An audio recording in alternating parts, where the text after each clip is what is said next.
श्याम नमो लोये सव्यसाहुणम् मंगलम भगवान वीरो मंगलम गौतमो गणी मंगलम कुंद कुंदाभ्यो जैन धर्मोस्तु मंगलम सर्व मंगल मांगल्यम सर्व कल्याणकारिकम प्रधानम सर्वधर्माणां जैनं जयतु शासनम जैनं जयतु शासनम निज स्वरूप को परम रस यामे भर्यो अपार बंधु परिमानंदमय समय सारे अविकार समय सारे अविकार। देव शास्त्र गुरु को बारंबार पूज्य वैश्री की स्वानुभूति दर्शन जिनवाणी है अपने पास में। पूज्य वैश्री ने स्वानुभव की कलाएं दिखाई है। स्वानुभव किस प्रकार होवे और स्वानुभव करने में कर्तृत्व बुद्धि कैसे रह जाती है और वो निकल के अनुभव किस तरह जीव कर पाता है ना। एक सेकंड में माइक लगा लेती हूँ तो आवाज बाहर की कम आएगी थोड़ी।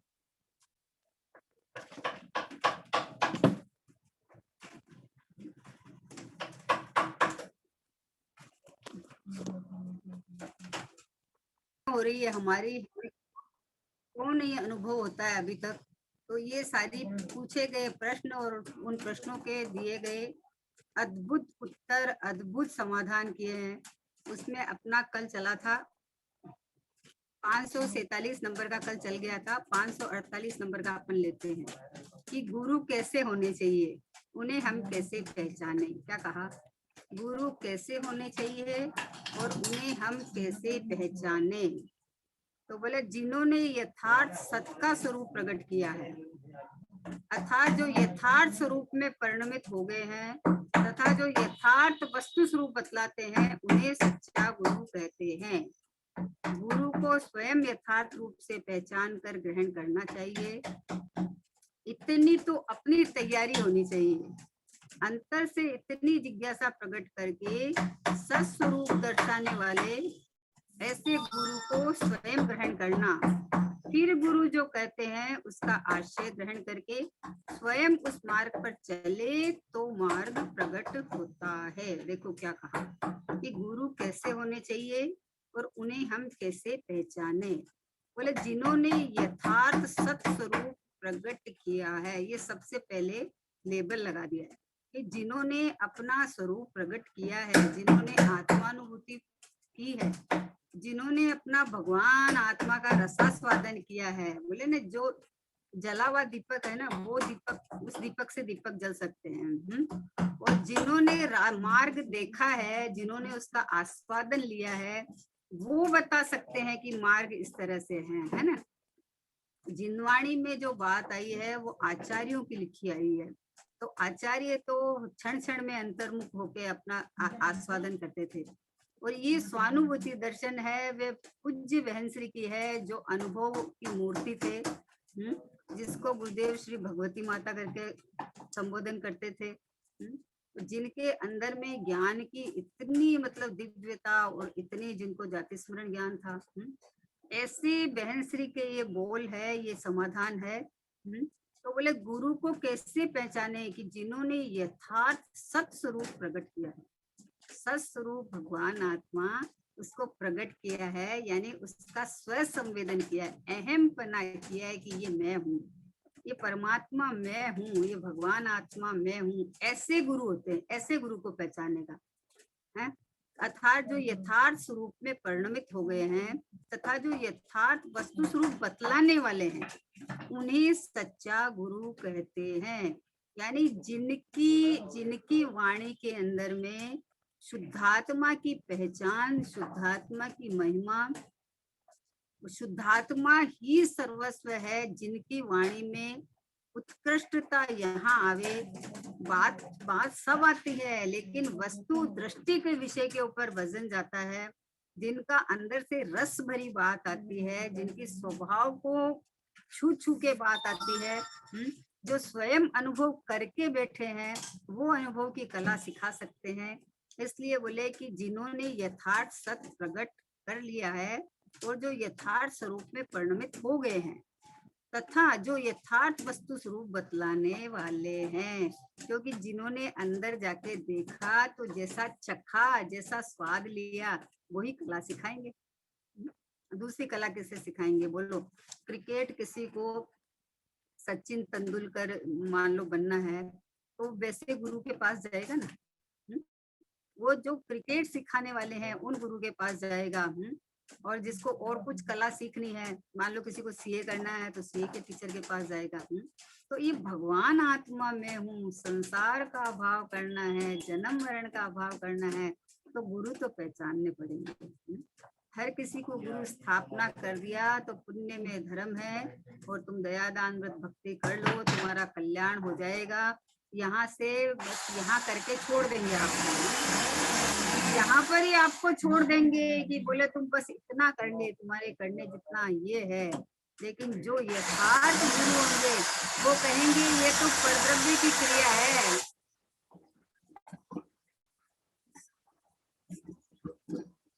वो कहेंगे ये तो जड़ की क्रिया है, ये तेरी क्रिया ही नहीं है। जो हमारी क्रिया नहीं है वो क्रिया करने से कैसे धर्म हो जाएगा भाई, कैसे आत्मा प्राप्त हो जाएगा? जहाँ आत्मा है, जहाँ स्वयं है, वहां अहम पना करने से, यहाँ झांकने से जो वस्तु प्राप्त की प्राप्ति है, प्राप्त है मतलब हाजिर हजूर विद्यमान हूँ, अनुभव करने से अनुभव में आ जाती है। मुंह में रखो मिश्री, एकदम मीठा मीठा मीठा स्वाद आ जाएगा। थोड़ी प्रयत्न करना है स्वाद लेने के लिए, क्या करें, क्योंकि वो रस घुल जाएगा ऑटोमेटिक। तो जिन गुरु ने अपना आत्मा की अनुभूति की है, जो अनुभव करके यथार्थ मार्ग बता रहे हैं, जितने सत्य स्वरूप प्राप्त किया और सत्य स्वरूप की बात बता रहे हैं, देखो ऐसा निमित्त निमित्त संबंध बनता है कि जो जो ज्ञानी गुरु होते हैं ना, वो जब उनकी बात निकलती है ना तो स्वभाव को टच करके निकलती है। तो सामने वाले को भी टच करती है, वो सामने वाले को भी वो टच करती है बात, सामने वाला भी सराबोर तराबोर हो जाता है। अपने गुरुदेव श्री जो उनके वचन निकलते थे, वचन की अतिशय था तो थी कि आ हा, तो ऐसे लगता है कि जैसे रस घुल रहा है, जैसे अमृत बरस रहा है, जैसे मिठास एकदम आ रही है, कि अपनी मिठास घोल घोल के, जैसे मिश्री घोल घोल के पिलाते हो ना, वैसे एकदम उनकी वाणी में अनुभव की मिठास बरसती थी, अनुभव की कला आती थी उनकी वाणी में। ऐसे ही बहन श्री बोल रहे हैं कि ऐसे गुरु गुरु होना चाहिए। गुरु की पहचान कैसे करें? कि जिन्होंने स्वयं आत्मानुभव किया है, और जो अनुभव करता है वो अनुभव की कला सिखाएगा आपको। वो नहीं कहेगा कि तू पुण्य कर ले तो उससे धर्म हो जाएगा, या तेरा जन्म मरण का अभाव हो जाएगा। 3 काल में भी नहीं होने वाला है। आहा, गुरुदेव से तो सेठियों के सामने बोलते थे कि सेठ 2-4 लाख रुपया दे दिया, उससे तू सोचता है धर्म हो जाएगा, कि धर्म नहीं होने वाला है। अगर मान कसाय नहीं है और मंद राग है तो पुण्य बंधेगा, नहीं तो पैसा तो जाएगा और पुण्य भी नहीं बंधेगा, पाप बंधेगा। बोले क्या बात करते हो, इन भावों से पाप बंधेगा? भाई ये भाव तूने मान कषाय से किए हैं, मेरे पैसे हैं और मैंने पैसे दिए, तो पहले पुद्गल को अपना मानना है, फिर देने का अभिमान किया है, तो ये मिथ्यात्व है। पैसा तो जाना आना अपनी क्रियावृत्ति की शक्ति से योग्यता अनुसार जाना आना होता है, लेकिन उसमें पहले अहम पना करना, फिर देने का अभिमान करना। इसलिए कोई ज्ञानी गुरु ये नहीं कहेगा।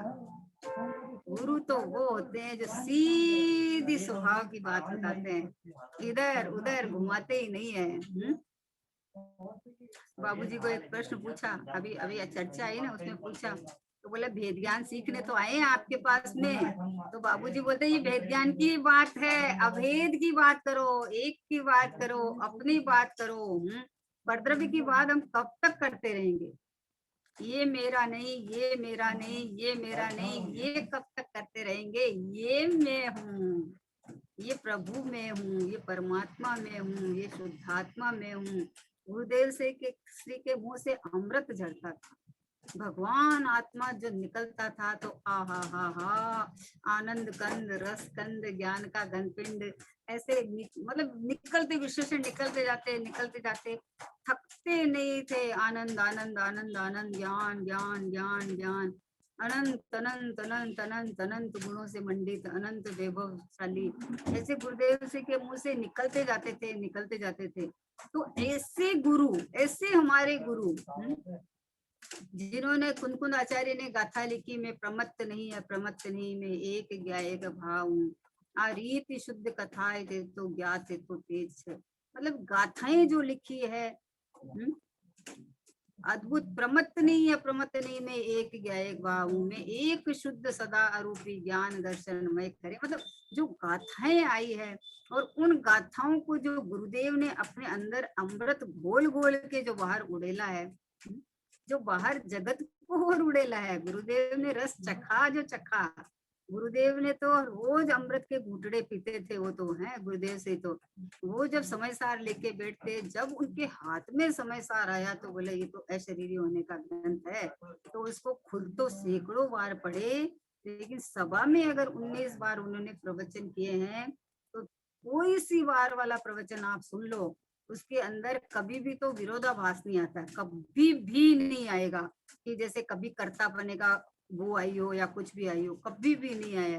और जो एक से एक दूसरा प्रवचन, उसी को भी आप रिपीट सुनोगे तो ऐसे लगता है उसमें से और कोई नए भाव आ रहे हैं, और कोई नए भाव आ रहे हैं। मतलब ये उनकी वाणी की, उनके ज्ञान की अतिशय अतिशय था थी। तो ज्ञानी गुरु ऐसे होते हैं जो कठिनाई वाली बात नहीं बताते हैं, वो कठिन बात नहीं बताते हैं, वो सीधी सरल शॉर्ट एंड स्वीट बात बताते हैं कि तू परमात्मा है, और तू परमात्मा तो है, तू बना बनाया है, तू पहले से ही है, तू प्रथम से ही है, तू तो खाली ऐसे गटक ले कि ये रहा, ये रहा भगवान में, ये रहा परमात्मा में, ये मेरी बात चल रही है। गुरुदेव श्री मुझे फरमा रहे हैं, हजारों की सभा में गुरुदेव श्री ने मेरा नाम लिया है कि तू परमात्मा, तू परमात्मा, तू परमात्मा है। तो ऐसे गुरु की पहचान कैसे करें? तो इसलिए कहा कि उन्हें सच्चा गुरु कहते हैं, जो यथार्थ वस्तु स्वरूप को बतलाने वाले हैं। गुरु को स्वयं यथार्थ रूप में पहचान कर प्रमाण करना चाहिए। अब ये अपनी योग्यता पे आ गया कि आपकी मिठास कहाँ पड़ी है। नहीं तो क्या है कि ये गुरुदेव से फरमाते थे कि लोग विरोध करते हैं कि ये तो सोनगढ़ की बात है, ये तो सोनगढ़ की बात है, सोनगढ़ वाले एकांत की बात करते हैं, एकांत की बात करते हैं। भैया ये वस्तु का स्वरूप है, वस्तु का स्वरूप कभी अकाट्य होता है, कोई काल में बदलने वाला नहीं है। चौथा काल चाहे पंचम काल चाहे छठा काल, वस्तु का स्वरूप ही ऐसा है। 7 तत्व में जो आश्रव तत्व है,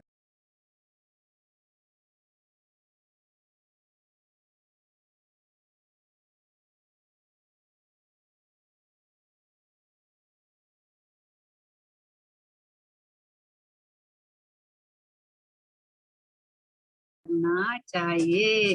गुरु को पहले पहचान लो, उसके बाद स्थापना कर लो गुरु की, क्योंकि गुरु तो सर पे होना ही चाहिए। गुरु सर पे वो नहीं रखना चाहते हैं जो स्वच्छंद होते हैं, अपनी मनमानी करना चाहते हैं। घर में बड़े हो तो बड़े तो होना ही चाहिए, जो आपको टोक सके, आपको बता सके, लेकिन स्वच्छंदता करना हो तो नहीं चाहिए। तो ऐसे गुरु को स्वयं यथार्थ रूप से पहचान कर ग्रहण करना चाहिए। इतनी तो अपनी तैयारी होनी चाहिए। क्या कहा? इतनी तो अपनी स्वयं की तैयारी होनी चाहिए, खुद की तैयारी हो। बोले ना कि मुमुक्षुओं के नेत्र ज्ञानी को पहचान जाते हैं, उसके नेत्र इस तरह के होते हैं कि वो पहचान जाते हैं, सहज पने पहचान जाते हैं। क्योंकि एक चाहे वो 2 शब्द भी नहीं बोलो ना, तो भी उसकी बैठक उठक हालचाल से पहचान जाते हैं वो। तो बोले गुरु को स्वयं यथार्थ रूप से पहचान कर ग्रहण करना चाहिए। इतनी तो अपनी तैयारी होनी चाहिए, अंदर से उपादान तैयार होना चाहिए। मारीची के जीव ने उस समय में उस भव के अंदर तैयारी नहीं थी, तो आदिनाथ भगवान का उपदेश सुनकर विरोध किया। और सिंह की पर्याय में उसी जीव की तैयारी थी, तो अंदर में उपादान तैयार था, अंदर में यथार्थ समझने की ताकत आ गई थी, जबकि उसमें कोई जिनवाणी थोड़ी पड़ी थी। लेकिन जिनवाणी का सार जो भगवान आत्मा है, उसको समझने की, अनुभव करने की जब यथार्थ ताकत, उपादान तैयार था, तो जैसे ही दो मुनिराज ऊपर से विहार करते हुए आए और उन्होंने संबोधन किया कि शार्दुल नहीं, तू सिंह नहीं, तो भगवान आत्मा है, तू परमात्मा है, तू शुद्धात्मा है, तेरे में आनंद भरा हुआ है। वैसे ही उसने अंदर में उपयोग को गटका और अनुभूति कर ली, क्योंकि अपना माल है ना, पराया माल थोड़ी है कि उसके लिए टाइम लगे।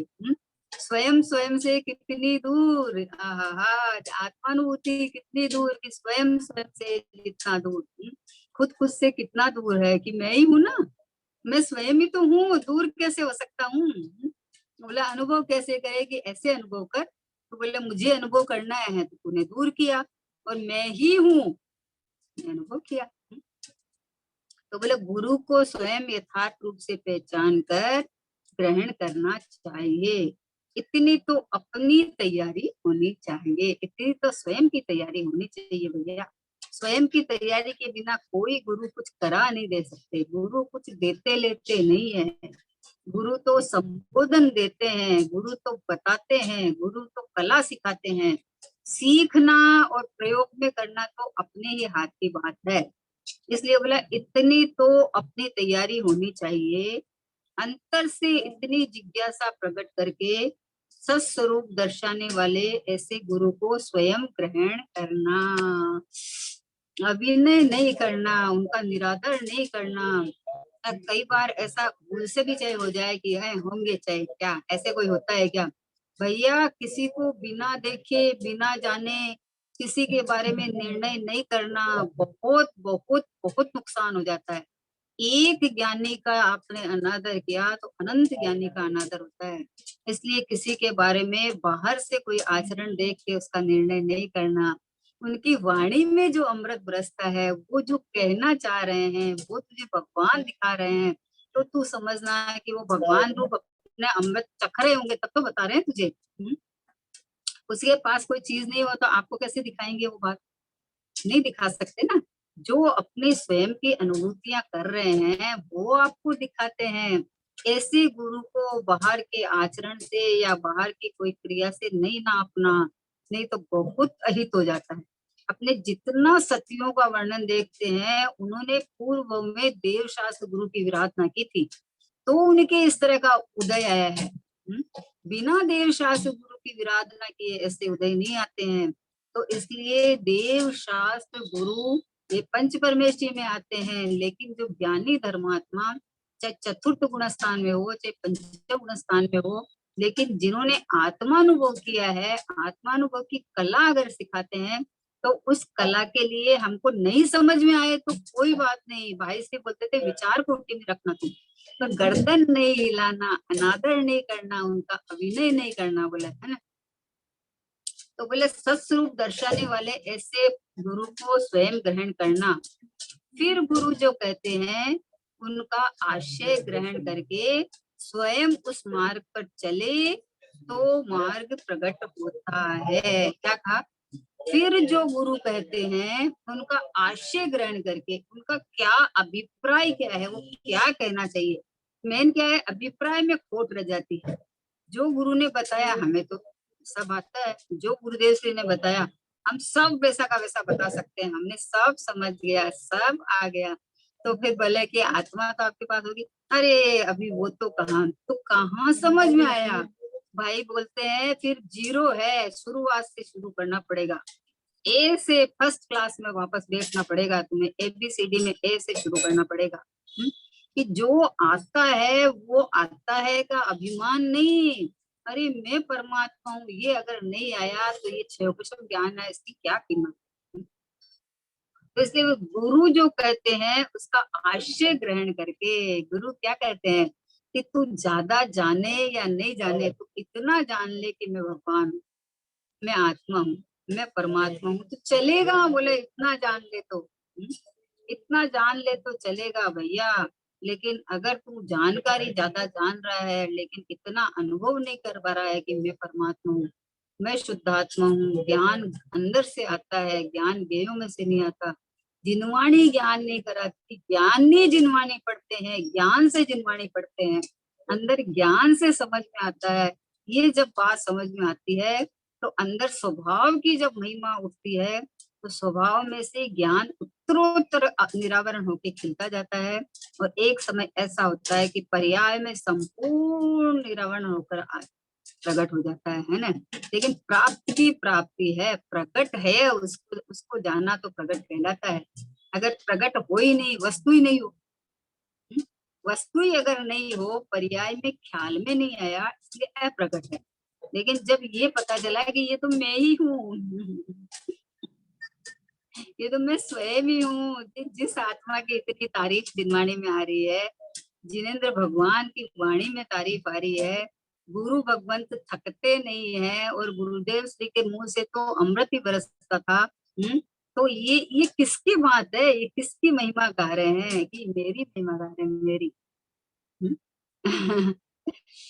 मैं ही शुद्ध हूँ, मैं ही बुद्ध हूँ, मैं ही गुण अनंत की खान हूँ। सुन चेतना अब मानना, सुन चेतना अब मान जा। कोई कर्म मुझको छुआ नहीं, मुझको तो कुछ भी हुआ नहीं। आहा, मैं तो शुद्ध बुद्ध चैतन्य घन हूँ, कोई कर्म से बना नहीं, छुआ ही नहीं कर्म ने, तो मुझे कुछ हुआ ही नहीं। ये श्रद्धान जिन गुरु ने बताया, गुरु का आशय ग्रहण करना, गुरु क्या कहना चाहते हैं वो ग्रहण करना, है ना। बोला उसका आशय ग्रहण करके स्वयं उस मार्ग पर चले तो मार्ग प्रकट होता है। गुरु कोई चला नहीं देते हैं, गुरु मार्ग दिखाते हैं। चलना तो खुद को पड़ेगा। और चलना क्या है, ये रहा मैं, जो वस्तु हूँ मैं स्वयं हूँ, उसको अहम पना करके तुम वेदन में ले ले, बस यही तो करना है। और क्या करना है?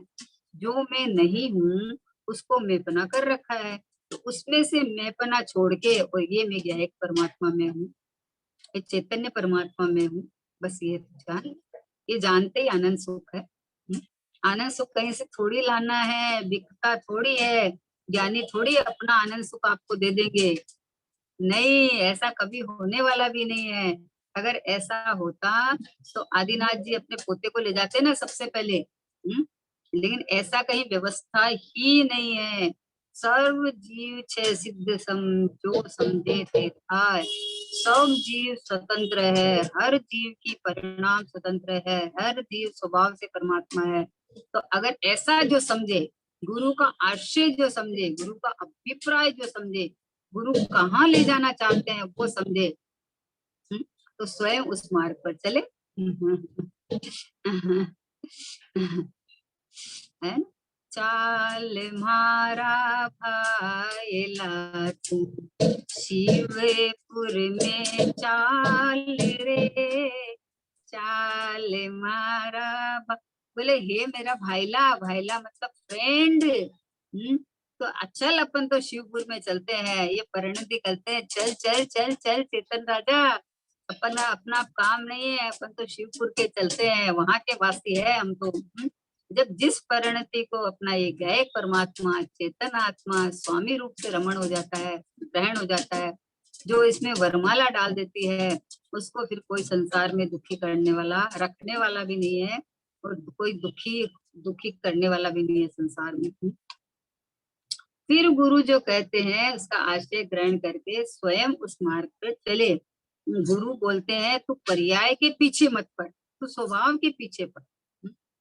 स्वभाव इतना उत्कृष्ट, इतना परिपूर्ण, इतना तृप्त तृप्त, जरा भी कोई कमी नहीं है। तो तुझे पीछे पड़ना है तो स्वभाव के पढ़, निरंतरता रख, एक रूपता रख, सरसता रख, मिठास रख, अहमपना रख, ये मैं हूँ, ये मैं हूँ, ये मैं हूँ। तो बोले उस मार्ग पर चल तो मार्ग प्रकट होता ही है भैया। क्योंकि आज तक जितने सिद्ध हुए वो आत्मानुभव पूर्वक हुए हैं, और नई जो हुए हैं वो संसार में भटके हैं, आत्मा को भूल के भटके हैं। इस तरह से गुरु गुरु को कैसे पहचाने, और गुरु कैसे होने चाहिए, ये बात अपन ने जानी। अब उसके बाद प्रश्न है कि गुरु के चरण कमल में रहना, इसका क्या तात्पर्य है। बोलते हैं ना, श्रीमद जी का तो बहुत आता है, श्रीमद जी का बहुत आता है, गुरु के चरण में रहना, गुरु को समर्पण रहना, है ना। तो उसका क्या तात्पर्य है, तो बोले गुरु के चरण कमल में रहना अर्थात उनके कथन का आशय हृदय में ग्रहण करना। वो क्या कहना चाहते हैं उसको हृदय में ग्रहण करना। देखो टीचर होते हैं ना, टीचर, दो बच्चे होते हैं। एक बच्चे होते हैं जो टीचर की चापलूसी करके पास हो जाते हैं, और एक बच्चा होता है जो अपनी मेहनत से रैंक लाता है। टीचर किसको चाहते हैं, टीचर को तो वही अच्छा लगेगा जो अपनी मेहनत से, जिसने मेरा नाम रोशन किया है, जिसने मेरा नाम रोशन किया है, मैंने जो पढ़ाया उस पढ़ाई को अपने पुरुषार्थ द्वारा उसने करके, और जिसने क्लास में क्या पूरे दुनिया के अंदर फर्स्ट रैंक लाया है, तो वो उसके खुद का नाम रोशन करेगा, उसके साथ गुरु का भी नाम रोशन करेगा। जो अपनी मेहनत से, अपने पुरुषार्थ से अपना काम करके इस तरह से आता है, वो गुरु का नाम रोशन करता है ना। और जो गुरु की चापलूसी करता है, गुरु के पदचप्पी करता है, गुरु को पैसे की घूस देता है, गुरु उससे खुश नहीं होते, नहीं होते। गुरु उसी से खुश होते हैं जो गुरु का जो जैसा उन्होंने बताया और वो वैसा का वैसा प्रयोग में करके पूरा स्कूल का नाम कर देता है। तो बोले गुरु के चरण कमल में रहने का मतलब आशय समझना कि गुरु जो बताते हैं, जिन पद चिन्हों पे वो चले हैं, तुम उसी पद चिन्हों पे चलना। तो थोड़ा इधर उधर हुआ तो रास्ता भटक जाएगा, है ना। अर्थात उनके कथन का आशय हृदय में ग्रहण करना, गुरु का सानिध्य प्राप्त हो और उनके निकट रहने का अवसर मिले, वह तो महाभाग्य की बात है। जिसको साक्षात गुरु का सानिध्य मिले और उनके सनिकट रहने का ऐसा अवसर मिले, ऐसा तो कहना ही क्या, उसकी तो बात ही क्या। बोला वो तो बड़ा भाग्य की बात है, महाभाग्य की बात। गुरु के निकट उनकी आज्ञा में रहना हो, उनका आश्रय मिले, उनकी भक्ति सेवा का सहयोग मिले, तथा हृदय से उनके कुछ प्रकार की अर्पणता हो और निकट समागम प्राप्त हो, वह महाभाग्य की बात है। क्योंकि अपन बोलते ना, एक साक्षात गुरु का समागम रहे और उनके खास होके रहे, मतलब जैसे भाई है तो गुरुदेव के बहुत सानिध्य में रहते थे, उनके कमरे में भी बैठते थे, स्वाध्याय करते थे। तो जिनको साक्षात सन्निकटता मिले, इसलिए कहा कि गुरु के चरण कमल में रहना अर्थात उनके कथन का आशय हृदय में ग्रहण करना। चरण कमल में रहना इसका मतलब उनके चरणों में रहना या उनको पकड़ के रहना, ये नहीं है, ये नहीं कहना है। ये तो बोलिए कि गुरु क्या कहना चाहते हैं कि जैसा मैं हूँ वैसा ही तू है, मेरे में तेरे में कोई फर्क नहीं है। एक गुरु ने बताया कि ज्ञान और राग भिन्न है, और सोगानी जी बाबू जी ने उसी राह देख के, और देखो गुरु शिष्य बराबर हो गए। देखो दोनों बराबर हो गए। जिन शिष्य की गुरुदेव मुंह भर के प्रशंसा करते हैं, तो गुरु का आशय समझे ना। गुरु के चरण कमल में रह के, यानी गुरु के चरण कमल में समझ में आई बात कि एक प्रवचन सुना और उनका आशय समझ गए कि वो क्या कहना चाहते हैं, और गुरु का चरण को मतलब वो तो छोड़ा और अपने जहाँ गुरुदेव ले जाने चाहते थे वहां पहुंच गया, अपने ज्ञायक गुरु के पास पहुंच गए और इसका अनुभव करके आनंद भोग लिया, है ना। तो गुरु के चरण कमल में रहना अर्थात उनके कथन का आशय हृदय में ग्रहण करना, है ना, हृदय में ग्रहण करना। गुरु का सानिध्य प्राप्त हो और उनके निकट रहने का अवसर मिले, वह तो महाभाग्य की बात है। ये तो बड़े ही भाग्य की बात है। कि गुरु स्वयं साक्षात हो और उनके निकट हमें रहने का चांस मिले, ये तो महा सौभाग्य की बात है ही है। गुरु के निकट उनकी आज्ञा में रहना दूसरी बात है, कितनी बढ़िया बात है कि गुरु के निकट रहना मतलब उनकी आज्ञा में रहना, मतलब उनका बात को फॉलो करना। यानी वो बोलते तू क्या एक गुरु है, तू स्वयं भगवान आत्मा है, तो अपने को भगवान आत्मा स्वरूप महिमा करना, अनुभव करना है तो गुरु खुश हो जाएंगे। गुरु के निकट उनकी आज्ञा में रहना हो, उनका आश्रय मिले, उनकी भक्ति सेवा का सहयोग मिले तथा हृदय से उस प्रकार की अर्पणता हो तो निकट समागम प्राप्त हो, वह महाभाग्य की बात है। इसमें खास बात क्या लेना पता, उपादान की तैयारी हो, गुरु का समागम मिलना ये पुण्य का उदय है। गुरु का समागम मिलना ये पुण्य का महापुण्य का उदय है। लेकिन गुरु ने जो बात बताई उसको ग्रहण करके अनुभव कर लेना ये पुरुषार्थ का काम, ये पुरुषार्थ का काम है, ये पुण्य से नहीं होता है। गुरु का योग मिल गया और गुरु के पास बैठ के सब सुन लिया और अपना अनुभव नहीं करे, पुरुषार्थ नहीं करे, तो ये पुण्य से नहीं होता है। संयोग मिलना, समागम मिलना पुण्य करा देता है, लेकिन पुरुषार्थ से प्राप्ति होती है। पुरुषार्थ से अनुभव, पुरुषार्थ से होता है अनुभव, अपनी कला से होता है, अपने ज्ञानानंद सागर से अनुभव होता है, बाहर से नहीं होता है। इसलिए यह बात आई कि इस प्रकार हृदय से उस प्रकार की अर्पणता हो और निकट समागम प्राप्त हो, दोनों चीज हो कि उपादान की तैयारी हो, अंदर से अर्पणता हो और योगानुयोग निकट समागम हो, समागम प्राप्त हो, निकट सन्निकट हो, गुरु के पास रहने का ऐसा योग मिल जाए, वह महाभाग्य की बात है। उनकी समीपता समागम न मिले तो गुरु ने जो आज्ञा कही है उसे हृदय में रखकर, अगर उनकी समीपता समागम नहीं मिले, समीपता मिलने में फायदा क्या है कि गुरु की नजर आपके ऊपर रहती है, गुरु की नजर आपके ऊपर रहती है। चाहे आप कहोगे हमें टोकते हैं करते हैं, लेकिन एक टोकन हार ऊपर होना चाहिए जिससे हमारी गलतियां नहीं रहती है, नहीं तो हमें पता ही नहीं चलता है, हमें ये लगता है हम जो करें वही ठीक है, तो उससे क्या होता है, वस्तु स्वरूप ग्रहण होता नहीं है। जिनवाणी का सार ज्ञानियों के हृदय में रहता है, तो ये सारभूत जिनवाणी का जो बात बताते हैं वो ये शुद्धात्मा दिखाते हैं, भगवान आत्मा दिखाते हैं, तो तू उनका आशय समझ के अपने स्वभाव को ग्रहण करना, अपने परमात्मा को ग्रहण करना कि ये मेरी बात चल रही है, कि मेरी महिमाएं गाई जा रही है, ये ऐसा मैं हूँ, ये परमात्मा गुरुदेव मुझे भगवान कह के पुकार रहे हैं, मैं भगवान ही हूँ, ऐसा अंदर झांक के देखे तो अंदर उल्लास आनंद आ जाता है। तो गुरु का सानिध्य पाया, गुरु की समीपता पाई, फिर गुरु का इतना बहुमान आता है, इतना बहुमान आता है, जिसने प्राप्त की, जिसका निमित्त जो पड़ा उसका इतना बहुमान आता है, इतना बहुमान आता है कि भाई जैसे बोलते हैं ना, गुरु गोविंद दोनों खड़े कांके लागो पाव, बलिहारी गुरु आपने गोविंद दियो बताए। कि गुरु को पहले क्यों चरण स्पर्श करा, कि इसलिए कि आपने भगवान के बारे में मुझे बताया, भगवान पर, और आप भगवान से आपने मुझे मिलाया, इसलिए मैं पहले आपको चरण स्पर्श करता हूँ।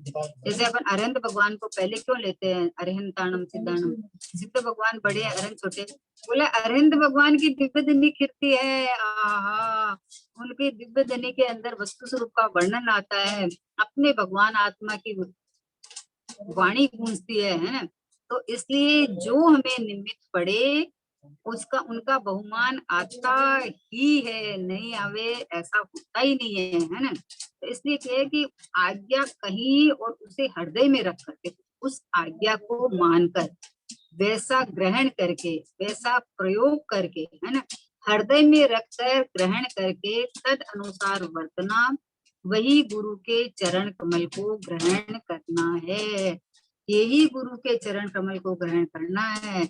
गुरु का पद चप्पी खाली कर लेना ये नहीं, आहा, उससे गुरु खुश भी नहीं होते हैं। गुरु उसको टाइम देते हैं जो ये बात, सच्ची पूछो तो ज्ञानियों की वाणी खाली नहीं जाती है, जैसे भगवान की दिव्य धनी खिलती है तो कोई गणधर होना चाहिए सामने, है? तो भगवान की निमित्त निमित्तिक संबंध है, उनको तो राग द्वेष मोह है नहीं।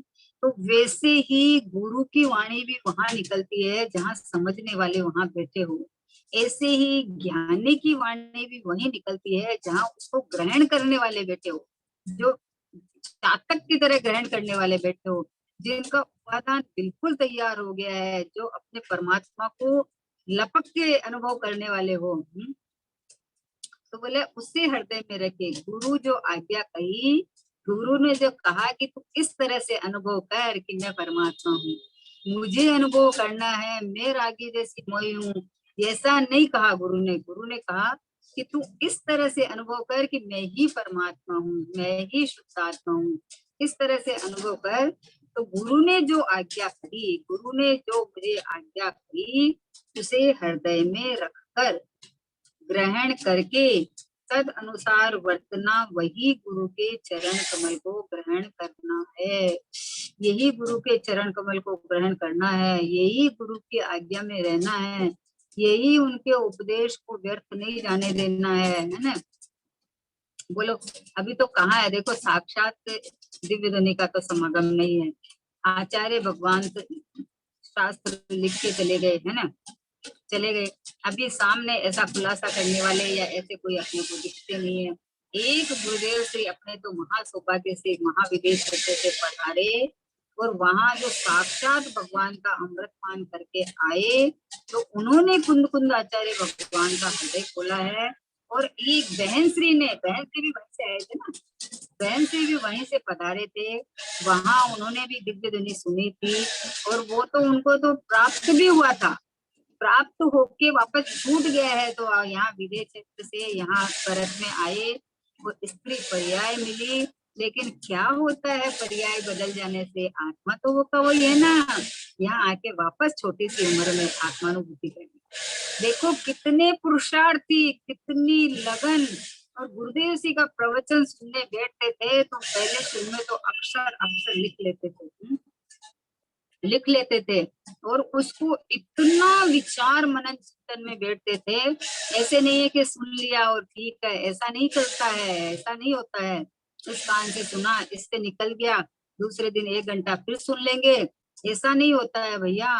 गुरु के वचन वो होते हैं कि आप सुनो और सीधा ग्रहण कर लो। हाँ, सीधा ग्रहण कर लो कि गुरु मुझे परमात्मा बता रहे हैं, तो हाँ मैं परमात्मा हूँ। बोले तू तो रागी जैसी मोई है, तो बोले ये तो किसी और की बात चल रही है, मेरी नहीं। रागी जैसी मोई तो कौन है? बोले जिसने असमान जातीय पर्याय में अहम पना किया है। एक समय की पर्याय में जो प्रक्रिया हुई है, वहां भी ये राग देश मोह तो भूतल के भाव है, चेतन के भाव नहीं है। चेतन के भाव तो ज्ञान, आनंद, सुख, वीर्य, है ना, सत्यता, प्रभुता, प्रकाशत्व, ऐसी अनंत अनंत शक्तियां भरी पड़ी है, भरी पड़ी है। कोई जगह नहीं है, कोई स्पेस नहीं है, कहीं से आने जाने की गुंजाइश नहीं है। अभी देखो बरसात हो रही है, अब बादल को बरसने के लिए क्या करें कि बादल पानी से भरे हुए हैं, पानी से बादल भरे हुए हैं तो बरस रहे हैं, जिसमें है वो बरस रहा है। वैसे ये चैतन्य परमात्मा भगवान आत्मा ये आनंद सुख से भरा हुआ है, तो यहाँ अहम पना करते ये आनंद सुख का साक्षात वेदन होगा। इसलिए बोले कि उनकी समीपता समागम न मिले, तो पहले ऊपर कहा कि महाभाग्य से मिलता है, और अगर ऐसा समागम मिले तो छोड़ना नहीं चाहिए। 2 बात। और तीसरी बात है जहाँ समागम मिला है तो उसका प्रयोग करना चाहिए, उसको प्रयोग करके देखना चाहिए। पाठशाला में जाते हैं तो वहां तो पढ़ के आते हैं, लेकिन घर में उसका रिविजन करते हैं, उसका प्रैक्टिस करते हैं। जो बच्चा पाठशाला में पढ़ के आके घर में गुरु ने बताया उसका वापस प्रैक्टिस करता है, उसको पक्का करता है, उसको वापस खुद करके उसको समझता है, वो बच्चा अच्छे रैंक से पास हो जाता है ना। तो वो शिष्य वो होता है जिसने गुरु की स्थापना करके और अपना स्वभाव को, सत स्वभाव को ग्रहण किया है, अपने ज्ञायक भाव को ग्रहण किया है, अपने परमात्मा स्वरूप का अनुभव जो कर रहा है, वो पूछो तो सच्चा शिष्य है। तो इसीलिए इतना बढ़िया बताया है, मेरे को तो इतना बढ़िया ये बोल लगा कि गुरु के चरण कमल में रहने का तात्पर्य यह है कि गुरु के चरण कमल में रहना अर्थात उनके कथन का आशय हृदय में ग्रहण करना, अपने अंदर में जैसा वो बता रहे हैं, जिस रीति से वो दिखा रहे हैं, उस रीति से तू चलना, तू अपनी डेढ़ अक्कल नहीं लगाना उसके अंदर में। बोले हाँ इतना तो है, आत्मा तो शुद्ध है, उसमें क्या है, आत्मा तो शुद्ध है, लेकिन अभी पर्याय में तो शुद्ध होना है ना। ये बात कही है, लेकिन ये बात जब आई है कि जो तू तू परमात्मा रूप देखेगा तो पर्याय में परमात्मा प्रकट होगा ना। तू अपने को देखेगा रागी जैसी मोई, और तू चाहता परमात्मा प्रकट करना, ये कैसे हो जाएगा भाई। देखो पीतल की कोई चीज है, उसको तुम कितना भी रगड़ ले, कितना भी धो ले, सोना की पॉलिश करा ले ऊपर से, लेकिन वो सोने का तो नहीं हो जाएगा। आप कुछ भी करो, सोने का नहीं हो सकता, वो पीतल का ही रहेगा। वैसे भैया रागी जैसी मोही अपने को मानते हुए तो अपने को शुद्धात्मा का अनुभव करना चाहता है, वो कभी न हुआ है न होने वाला है। मैं परमात्मा हूँ ऐसा मान तो एक समय के पर्याय का राग द्वेष मोह उत्पन्न नहीं होगा, क्योंकि पर्याय में भी राग द्वेष मोह नहीं है। पर्याय तो आत्मा से निकलती है, तो आत्मा से निकलती है, और पर्याय अशुद्ध थोड़ी होती है। वो तो तू अपने को भूलकर परलक्षी भाव करता है, और परलक्षी भाव करता है तो जिसका लक्ष्य करता है, जिसका अवलंबन लेता है, उसका परिणाम होता है। इसलिए उन परिणामों को बुद्धि के परिणाम का है, क्योंकि तो मेरी सत्ता में नहीं है, मेरे स्वभाव में नहीं है। हमारे गुरुदेव जी ने ज्ञान कराया कि परिणाम एक समय के सत्य और स्वतंत्र है, वो कोई कर्म उदय सहयोग नहीं कराता है, अपनी कमजोरी से होता है। लेकिन द्रव्य दृष्टि का बल इतना जोर है कि दृष्टि के विषय में नहीं है, दृष्टि के विषय में तो गुण भेद भी नहीं है। आहा, पर्याय शामिल नहीं करेंगे दृष्टि के विषय में। एक शुद्ध त्रिकाल शुद्धात्मा भगवान आत्मा परमात्मा, बस ये रहा में, ये रहा में। देखो ऐसा मैं बना हुआ तो वस्तु दृष्टि में आ गई, स्वयं स्वयं की अनुभूति चालू हो गई, है ना। इसके लिए गुरु ने ये कला सिखाई, है ना, गुरु ने ऐसा बताया कि तुम ऐसा कर। हम जिनवाणी पढ़ के हम स्वतंत्र पने पढ़ते थे, हम ये बोलते थे कि आत्मा स्वभाव से शुद्ध है और पर्याय में अशुद्ध है। ये बात तो परम सत्य है, बात गलत नहीं है, बात तो परम सत्य है। लेकिन पर्याय को मैं मानता और मैं अशुद्ध हूँ, मैं अशुद्ध हूँ, आत्मा शुद्ध है और मैं मुझे शुद्ध होना है। तो पर्याय में राग द्वेष मोह के में अपनापन करता था, देह में अपनापन करता था, और अपने को शुद्ध करना है, शुद्ध करना है, तो पर्याय दृष्टि छूटती नहीं थी, दीनता पामरता बनी रहती थी, तकलीफ खड़ी रहती थी कि हमसे हो ही नहीं पा रहा है, हमारा समय जा रहा है। भैया तुम्हारा समय तुम्हारे पास है, तुम अब भी ये अनुभव करने की ये रहा मैं भगवान, ये रहा परमात्मा में, ये रहा शुद्धात्मा में। तो अभी अशुद्धि की जगह पर्याय में शुद्ध हो जाएगी। पर्याय जैसा द्रव्य वैसी पर्याय जैसा मैं हूँ वैसी तो अनुभूति करेगी ना, कैसी करेगी बताओ। तो गुरु का सानिध्य प्राप्त हो और उनके निकट रहने का अवसर मिले, सानिध्य प्राप्त हो तो उनकी निकटता रखनी चाहिए। क्यों रखनी चाहिए कि हमें हर समय कुछ न प्रेरणा मिलती रहती है, हर समय कुछ ना कुछ प्रेरणा मिलती रहती है। तो बोले गुरु का सानिध्य प्राप्त हो और उनके निकट रहने का अवसर मिले, वह तो महाभाग्य की बात है। गुरु के निकट उनकी आज्ञा में रहना हो, एक बात शर्त है कि गुरु के निकट से स्वतंत्रता निकलती है, गुरु के निकट से स्वभाव की प्रेरणाएं मिलती रहती है, स्वभाव की महिमा आती रहती है। आप जैसे सत्संग में रहो ना, आपका वैसा चलता रहता है अंदर में है। थोड़े समय में आप सत्संग से कहीं और गृहस्थी के उसमें चले गए, तो बोलते हैं कि अरे लगता है, अखरता है, खटकता है कि अरे हमारा समय बिगड़ रहा है। देखो जिसको अगर अखरे ही नहीं ना, वो तो उसमें रस ले रहा है। अखरता तो है, लेकिन उन भावों में अपनापन नहीं करता, यानी कि मैं शुरू हो गया, या मेरे में वहां जाके कुछ कमी हो गई, या मेरे में यहाँ आके कुछ बढ़ जाएगा, ऐसा नहीं देखता है। लेकिन इस चारित्र गुण की पर्याय में जो होता है ऐसा, तो अखरता तो उसको है। अगर नहीं अखरे तो भैया तुझे अभी वहां रस आ रहा है, दो नाव पे सवार तो नहीं चलेगा। अगर इधर का भी रस है उधर का रस है, ये तो नहीं चलेगा। एक आत्मा भगवान आत्मा आ गया आ गया, बस ये मैं हूँ। अब ये परिणाम की कमजोरी के कारण परिणाम भार में अटकते हैं, तो ये उसकी तत्समय की कमजोरी है, लेकिन स्वभाव में कोई कमजोरी नहीं, स्वभाव में कोई कमी नहीं। मैं तो ये गया है भंडार आनंद का सुख का, ये परमात्मा में शुद्धात्मा में, बस ये अपने को निहारता रहता है, अपने को देखता रहता है ना। तो अवसर मिले वह महाभाग्य की बात है। जिसका उपादान तैयार हो तो बोले निमित्त तो आकाश में से उतर के आ जाता है। तो अपने को निमित्त की राह नहीं देखनी है, अपने को तो समागम मिल ही गया है साक्षात। मान लो मेरे को तो साक्षात गुरु का सानिध्य नहीं मिला, गुरु जी गुरुदेव का मन नहीं मिला है, तो अगर बोले नहीं मिले तो उनके बताया हुआ उनका आशय समझ के यहाँ ग्रहण कर लेना। अगर ऐसा पुण्य का उदय योग नहीं हो, होते हुए भी ऐसा समागम का योग नहीं बना, नहीं जा पाए वहां, तो नहीं बना, तो ये समागम तो पुण्य का उदय बनाता है, तो ऐसा पुण्य का उदय नहीं है। लेकिन गुरु ने जो बात बताई है उसको ग्रहण करना, ग्रहण करके प्रयोग करना, प्रयोग विधि में उतर के आत्मा का अनुभव कर लेना। तो जिसने ऐसा किया वास्तव में तो उसने गुरु का सानिध्य पाया है, और जिसने जो ऐसा तो करे नहीं और गुरु के सानिध्य में रहे, वो तो उसके तो क्या बात कहे अभी अपन। वो खुश खुश तो इतना रहे कि गुरु के चरणों में हम है, और गुरु के चरणों में रहे और अपना काम नहीं करे है? तो गुरु के चरणों में रहने का मतलब है कि गुरु की आज्ञा में रहना, जैसा गुरु फरमाते हैं वैसा स्वयं को देखना मानना, गुरु के निकट उनकी आज्ञा में रहना हो।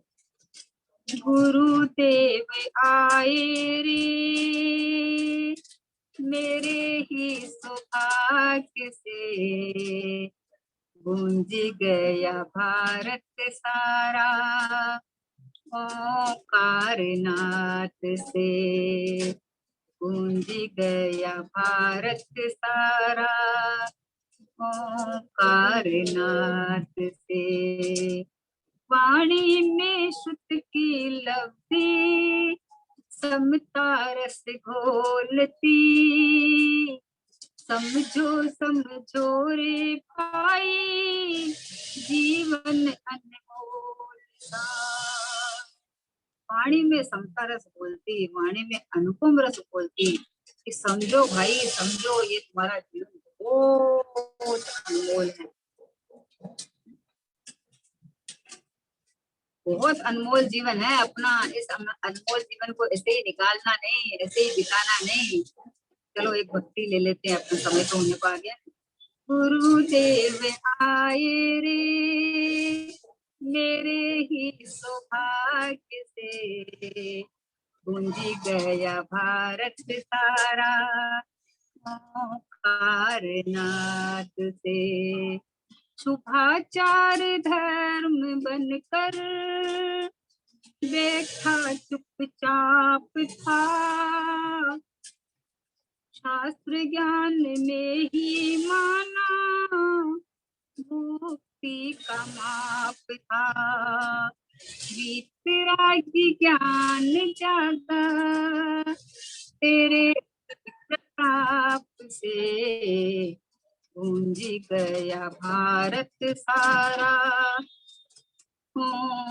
ओंकारनाथ से। करता कर्म की भ्रांति करती हैरान थी, ज्ञाता स्वभाव से हूँ दुनिया अनजान थी। करता कर्म की भ्रांति करती हैरान थी, ज्ञाता स्वभाव से हूँ दुनिया अनजान थी। चेतन है जानन हारा बतलाया शान से, गूंज गया भारत सारा ओंकारनाथ से, गूंज गया भारत सारा ओंकारनाथ से। लाए थे संग में गुरुवर सिमंदर देशना, चेतन रस झरती वाणी हरती भव वेदना। महाशक्तिशाली आत्म दर्शात चाव से, गूंज गया भारत सारा ओंकार नाद से। आहा, करुणा का सागर गुरुवर अंतर में डोलता, समझो समझो रे भाई जीवन अनमोल। सा गुरुदेव सिंह के करुणा करुणा बहती थी कि समझो भाई, समझो बापू। कभी बापू कहते, कभी भाई कहते, कभी भगवान कहते, परमात्मा कहते। समझो समझो रे भाई जीवन अनमोल सा, रत्नात्र दाता तेरा आत्म भगवान रे, गूंज गया भारत सारा ओंकार नाद से। वाणी में श्रुत की लब्धि समता रस घोलती, कुंद कुंद अमृत चंद्र के हृदय को है खोलती।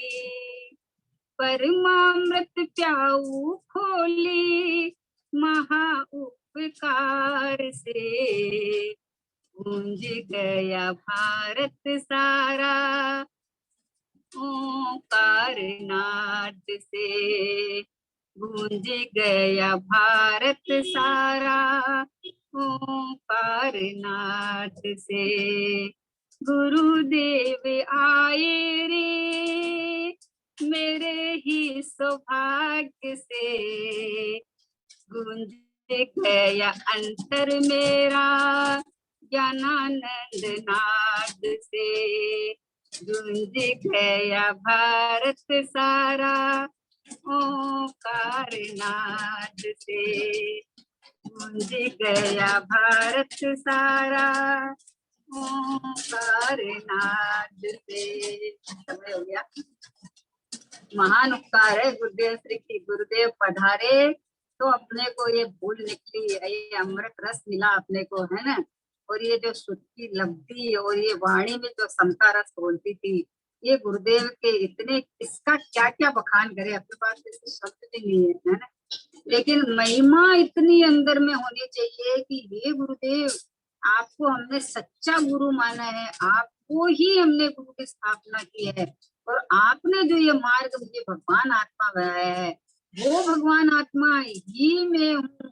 अनंत काल तक मैं अपने को परमात्मा परमात्मा परमात्मा स्वीकार करके अनंत काल में सिद्धालय में परमात्मा स्वरूप विराजमान हो जाऊंगा।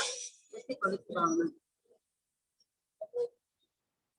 निज निधि निज में बताई, यह अनंत उपकार है, इसके लिए जिनवाणी माँ वंदना शत बारी है, वंदना शत बारी है।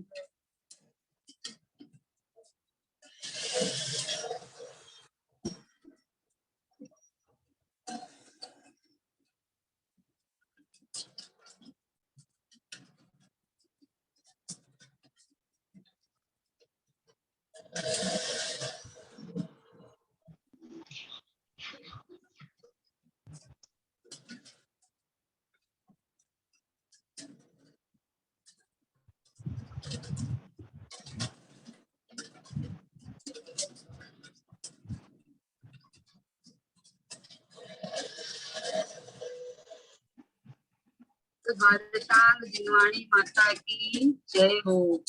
महान जैन धर्म की जय हो। परम परम उपकारी श्री करुणा सागर सतगुरुदेव महान गुरुदेव की जय हो। निज कारण परमात्मा शुद्ध आत्म द्रव्य की जय हो जय हो जय हो।